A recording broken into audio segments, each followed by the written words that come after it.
Assalamualaikum warahmatullahi wabarakatuh. Mari kita mulai kajian kitab Al-Hikam majelis ke-160.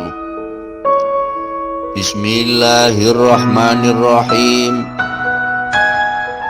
Rubbama atla'aka, kadang-kadang ngetingalake sapa Gusti Allah ka ing sira an ghaibi malakutihi saking ala ghaibi malakutihi ing atase ghaibi ala malakuti Gusti Allah wa hajabalan ngijab nutup sapa Allah angka saking sira al istisrofa ing ningali ala asraril ibadi ing atase pira-pira rahasiane kawula. Artinya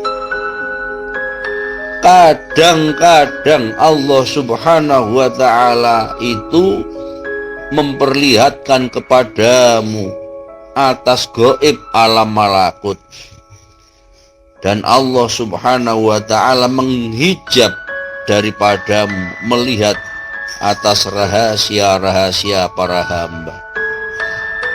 Syarah, mata hati kita atau basyirah itu ada yang dibuka hijabnya dari gaib alam malakut, dan juga dibuka hijabnya dari rahasia-rahasia hamba Allah Subhanahu wa ta'ala, sehingga mata hati kita bisa melihat terangnya cahaya dan gaib-gaib di alam malakut, dan juga bisa melihat rahasia-rahasia manusia. Kadang-kadang ada yang hanya dibuka hijabnya dari gaib alam malakut, tapi tidak dibuka hijabnya dari rahasia-rahasia para hamba, sehingga mata hati kita hanya bisa melihat gaib alam malakut, tapi tidak bisa melihat rahasia-rahasia manusia seperti bab ini.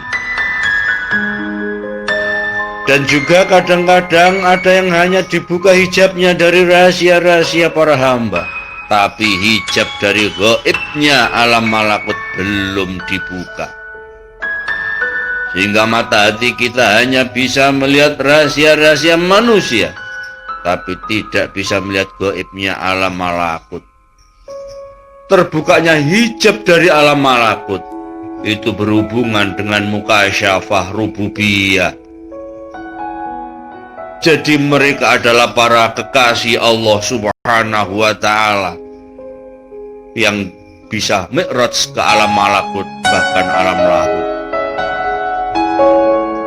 Sedangkan terbukanya hijab dari rahasia-rahasia para hamba itu berhubungan dengan mukasyafah ghaibiyah. Jadi tidak harus para kekasih Allah Subhanahu wa ta'ala, tapi siapapun yang mau belajar dan riyadhah dengan aturan-aturan tertentu, maka akan bisa mukasyafah ghaibiyah, baik orang yang soleh atau yang toleh, ahli maksiat, bahkan orang-orang non-muslim.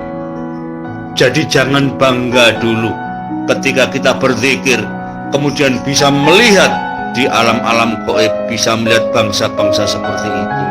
Kadang-kadang itu bisa menyesatkan kepada kita, apalagi kalau memang itu kita inginkan. Pasti yang masuk bukan bangsa malaikat, tapi bangsa jin, bangsa iblis, dan seterusnya. Demikian yang perlu kita perhatikan. Mudah-mudahan bermanfaat bagi kita semua, dan saya akhiri. Wassalamualaikum warahmatullahi wabarakatuh.